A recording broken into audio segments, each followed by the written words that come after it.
Alright, so today we're going to be reviewing Cam Meekin's Lamp City 2. Now, the first Lamp City, if you haven't heard it, I recommend that you do. It's a very, very good classic and first song.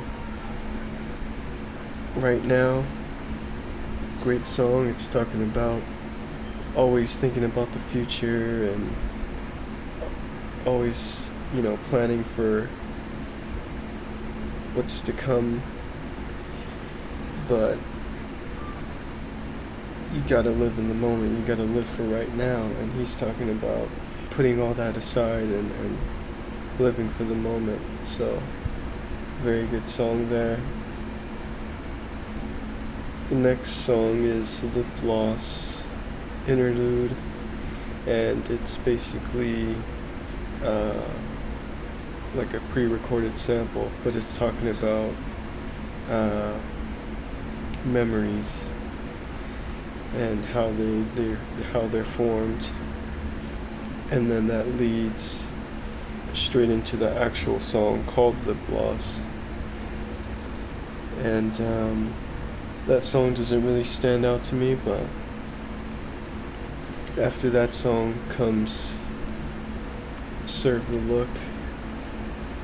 Now this song stands out to me because of the hook, but is definitely one of those songs, that you could ride around to, and pretty catchy.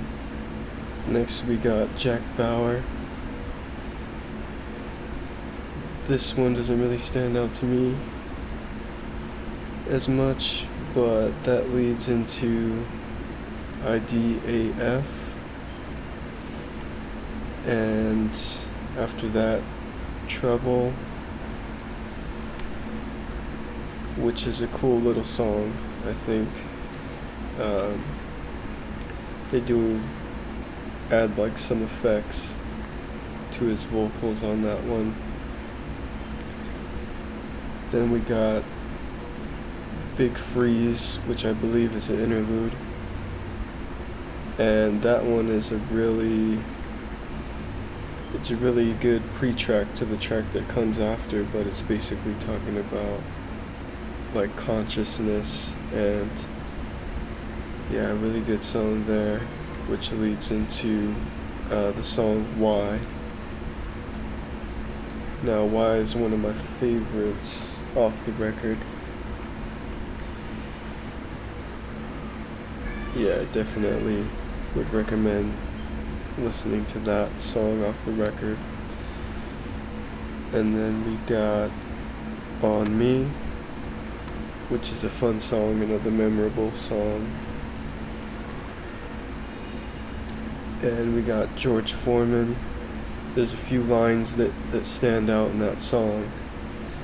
And Truth, which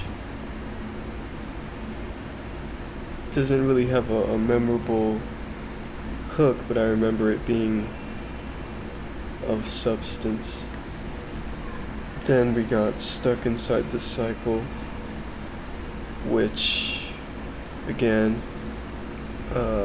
not that much memorable to me, but definitely substance within that.